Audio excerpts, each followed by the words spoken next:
Mamy Samb boloon ñëw un tout petit peu si sa parcours loo mën a teg vraiment si loxo sénégalais yi. Alors, Mamy Samb est journaliste de formation et j'exerce depuis 14 ans, Déjà, voire même plus peut-être. Finalement, on voit même plus le temps passer diggante 2007 2008 bi may def sama école bi may def sama formation en journalisme. J'étais à l'ISEC la première année bi ma commencé def formation première année là commencé exercer à la RMD. Et depuis lors, il y a eu beaucoup de chemin parcouru.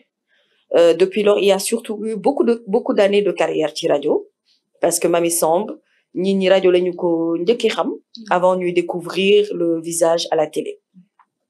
Du coup, écoute, j'ai fait beaucoup de radio comme la RMD, je l'ai dit. J'ai eu l'honneur aussi de travailler avec l'ancien président quand il a ouvert sa radio Sopi FM. Ensuite, l'une des meilleures expériences, je crois, dans ma carrière, c'est moi bi ma intégré no radio Nostalgie de Dakar. Foofu nag dama fa yàgg. Pourquoi? Parce que li ma doon rechercher en termes de professionnalisme dafa nekkoon Nostalgie. Li nga xamante ne moom laa doon aussi rechercher en termes de culture, que ça soit une culture musicale ou une culture du monde, dafa nekkoon radio Nostalgie. Li ma doon rechercher également en termes d'excellence dafa nekkoon radio Nostalgie. Radio Nostalgie njàpp bi muy nekk Nostalgie dëgg c'était un privilège nga liggéey fa. Boo fa duggee di fa liggéey ça veut dire que am nga talent. Parce que Nostalgie à l'époque daawuñu jël ku amul talent. Il faut avoir beaucoup de talent. Il faut connaître tout ce qui est règles en radio, mise en onde ak leneen bi ci topp. Il faut être également un excellent ou une excellente animatrice pour nga mën a liggéey radio Nostalgie. Et donc ça a été à la fois une école pour moi, mais ça a été l'occasion de confirmer le talent bi nga xam ne moom moo nekk ci man. Et la preuve dama fa yàgg Nostalgie def naa fa 7 ou 8 ans. Voilà, et de là-bas j'ai eu à avoir mes premiers postes de responsabilité en tant que rédactrice en chef. J'ai dirigé la rédaction pendant des années. Ensuite, en tant que également responsable d'antenne, où je coordonnais toutes les activités de la radio et ainsi que les animateurs, avec les techniciens et programmateurs, tout ce qui se passait. Voilà. bu ñu waxee Mamy Samb à travers la radio. Information yi nga xam ne am nañ ko dañ naan la Mamy Samb a été l'une des plus belles voix de la radio. Est-ce que vous confirmez Mamy Samb? Je ne sais pas si moi je peux confirmer si je fais partie de l'une des plus belles radios. Moi, j'estime que on a eu des très belles radios au Sénégal, de très belles voix de radio, comme Juliette Ba, par exemple. C'est une très belle voix de radio.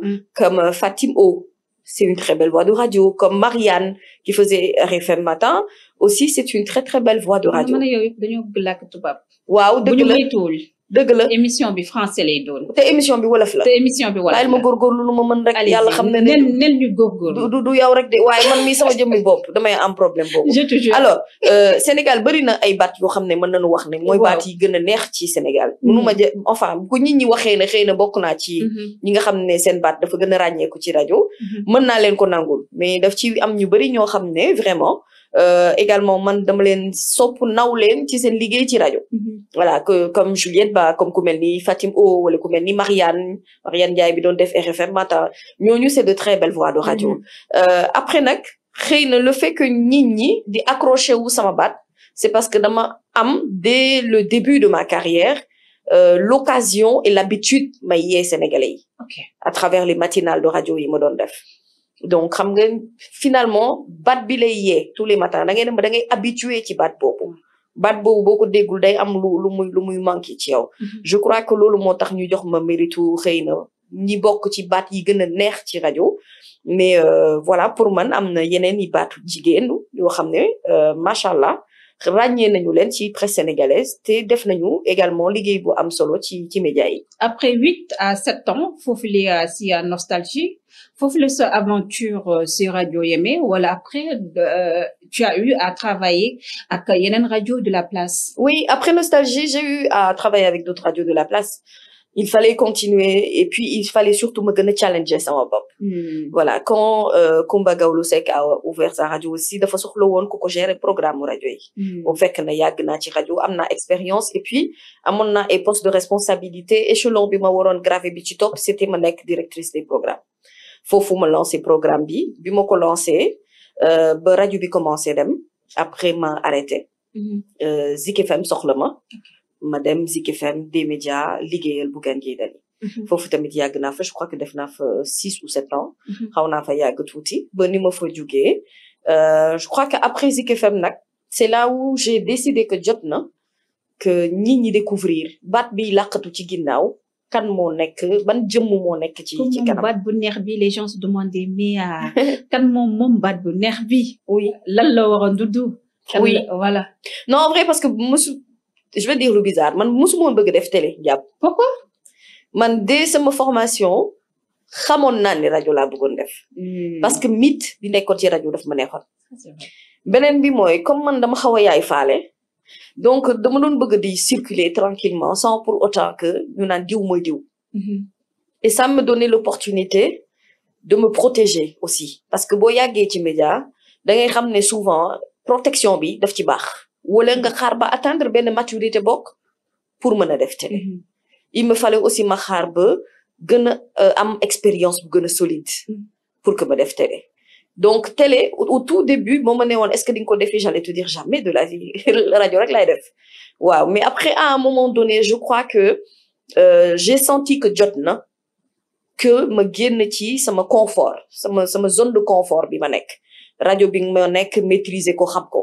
et que ma dem tenter leneen lu bees pour man dose d'excitation bu bees la woon ci man. tout à fait. voilà et c'est là-bas que j'ai décidé de commencer à faire la télé. naka la transition bi demee est-ce que ça a été facile est-ce que yomboon na jógee li nga xam ne moo nekk rajo ku ko xam nañ ne foofu moom mun nañ ne carrément mythe la war a dem nag devant les écrans war a jàkkaarloo ak ñi nga xam ne moo nekk le grand public. Ah, c'était pas facile, crois-moi, parce que quand j'ai quitté Zik FM, la première radio que j'ai faite, la première télé bi nga xamante ne moom laa def ay waay bal leen ma télé bi ma njëkk def mooy Label TV. C'est la chaîne panafricaine internationale de Matar Sylla qui était l'ancien directeur général de la RTS. Mais pourquoi nga quitté Zik FM? Zik FM, c'est le groupe des médias. Oui. Foofu am na télé. Am na télé, mais le problème est que ki moom télé bi Bougane ci yooyu jamono xëy na sentiruma woon ci télém ci yooyu jamono fekk na mu lancé matinalu télém mais dafa jëloon ñeneen pour ñu koy présenter. te à un moment donné comme dafa décidé woon synchroniser matinalu rajo bi ak matinalu télé bi man gisatuma fa woon sama bopp gisatuma fa woon sama place parce que bu doon matinalu télé bi day wëyal di dem télém matinalu rajo bi ma continuer di ko def sans problème bu boobaa xëy na amaana mën na fekk sax xëy na ba léegi maa nga fa. mais bi mu bëggee lancer matinalu télém xëy na booba temps sentirul woon le visage rond de Mamy à la télé. Je dis vraiment ce que je pense. xëy na dama yaakaaroon ne il était pas prêt pour ça ou alors du man la bëggoon pour ma présenter ko. voilà et donc du coup gisatuma woon sama bopp ci kër te man bu ma nekkee ci bërëb. ba gisatuma fa sama bopp damay dem moo tax souvent dañuy wax ne daan nañ wax ay temps naan man ak Pape Cheikh Diallo ñoo gën a gaaw a jóge ci bërëb. tu t'es senti marginalisé da nga jàpp ne carrément que y avait benn connotation bu négative par rapport à cette décision wala. non pas forcément marginalisé parce que man moom ku ma marginalisé yàqu nga ko je n'ai pas eu une carrière facile. je n'ai pas aussi eu une vie facile. sama dund yombul sama carrière yombul donc lépp dama ko ñafe ainsi de suite ba yegg si fi ma yegg si nii tey donc crois-moi carapace bu dëgër moo jàkkaarloo ak yow nii. je ne suis pas aussi sensible boo xamante ne mën nga ñëw rek tey par exemple nga tu peux me fracasser nga dem c'est pas aussi facile que ça mais xam naa sama bopp nag. xam naa itam man maay kan cërale naa sama bopp te gëm naa sama bopp itam dama jàpp rek ne xëy na moom booba. collaboration ak des médias fa la waroon a yam et que yàlla xëy na foofu la ko yamalew ko xëy na peut-être man ni ma ko bëggee woon mais wërsëg bu neexee ci bërëb bu boobaa da ngay comprendre yow mi sa wërsëg ngi neex ci bërëb beneen bi ci topp mooy sama gëm-gëm la mooy xàcc boo gis wërsëgu waay la boo nekkee fenn daal ñu jox la cër nga sentir sa bopp yaa ngi liggéey yaa ngi am aussi possibilité nga mën a développer lu bari da nga fay toog dafa liggéey tranquillement beneen bi mooy li ma gënoon na metti au niveau de D-Média mooy de toute ma carrière rajo yi ma mës a def yëpp dama mës a am opportunité exercer ñaari talent li ma yàlla may mooy être journaliste et être animatrice dama mës a intégrer les rédactions d'ailleurs maa daan présenter toutes les éditions de Midi journal Midi français yëpp dans toutes les radios où j'ai été maa ko doon présenter mais sur Zik FM mënuma ko woon matinal rek laa doon def su ma defee matinal accompagné Ahmed Aïdara ci tës bi maa ngi koy nuyu au passage ak ñoom Mansour Diop ak ñoom Mantoulaye bu tës bi jeexee après man dama doon delluwaat sama kër mais côté bi nga xam ne mënuma ko woon exercer en journalisme xawoon na ma naqari tuuti. Est-ce que essayer nga rapproché wu ñi nga xam ne ñoo doon gérer les rédactions pourquoi talent bi nga xam ne fu mu toll nii mën nañ ne carrément kenn du wax fii juróomi journaliste yu jigéen au Sénégal te doo tudd Mamy Samb. waaw xam nga booba rédaction des médias nekkoon na rédaction bu ñu taxawal ba pare formé woon nañ ko ba pare. Les membres de la rédaction aussi c'est des journalistes que je connais ñenn ñi. sax maa leen formé ou en tout cas jàpp naa ci seen formation ñeneen ñi xamante nañu sur le terrain ñeneen ñi je les ai découverts là-bas mu nekk équipe bu jàmbaar vraiment ñu fay nekk di liggéey des journalistes que je respecte beaucoup yoo xam ne ba léegi on a de très très bonnes relations mais xëy na bi may dugg aussi di Zik FM biñ may woolu c'était pour la matinale souvent danga naan naa dugg rek teg benn tànk après ma ñafe jéem a dugal beneen ba ca des mais enfin ce n'était pas si facile d'intégrer la rédaction et finalement je me suis dit pourquoi me battre autant pour montrer li nga xamante ne moom mooy li nekk ci man li nga xam ne moom la ma yàlla dénk ma ko fay liggéey te sénégalais yi bëgg ko naa ci góorgóorlu lu ma mën ba bu ma xëyee daal je donne le meilleur aux sénégalais yi ñu doon déglu. D'accord après Zik FM sa aventure avec la radio foofu la jeexee oui. nga jëm beneen étape. pour dem si monde télévision. Oui. ban télé nga ñoo la njëkk a ouvrir aussi seen porte Mamy et comment ça s'est passé. Label TV ñoo moo njëkk a ubbil seen porte. Label TV. C'est une chaîne panafricaine internationale moom laa lay wax ne la Matar Sylla l'ancien directeur de la RTS moom moo ko moom. boobu c'était ban année la woon. ma xool yàggul c'était bien avant 2A TV parce que 2A j'ai fait 2 ans.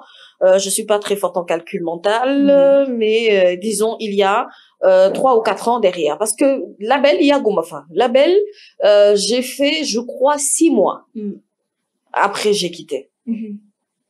Et c'est bizarre. Bi may njëkk a dem télé, ñu jox ma journal Afrique ma war koo présenter. Njàpp loolu nga waroon a fekkee nag. Ah oui. Parce que njàpp ba ma duggee ca salle ba ñu taal caméra yi ba lamp yi ne ma ja ma ne leen. Je me rappelle, est-ce que je seulement woon yére couleur bu bleu. robe. ma ne leen est-ce que du ma daw changer bleu bi ma sol ma seet beneen couleur bu kii parce que sama kanam gi nii lay génnee ñu ne ma waaw nii lay génnee mais journal bi j'étais crispée j'étais comme ça. lan moo la déranger woon ci sa kanam bi en fait. non en fait c'est-à-dire tu sais le reflet de toi-même. Ouais. J'étais pas habituée à ça. Ça c'est vrai. beneen bi mooy le fait que nga découvrir monde boo xamul. Après, quand tu as du talent, que tu sais faire les choses, ça passe crème. Mais j'avoue que le premier journal, j'étais crispée, pareil, je respectais pas le débit de la télé. Parce que dans ma table, débit radio.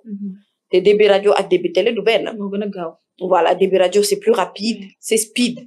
Alors que débit télé, mom, faut que wax nank, di jël sa temps, di baral, di gesticuler, di def ay yëf. Yaa ngi dégg.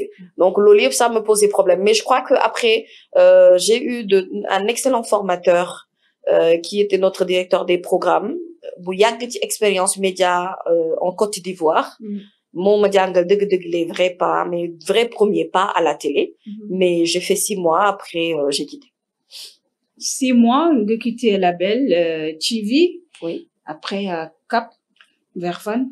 2A. 2A. 2 ans moom c'était vraiment le moment de gloire pour moi mais je pense bien.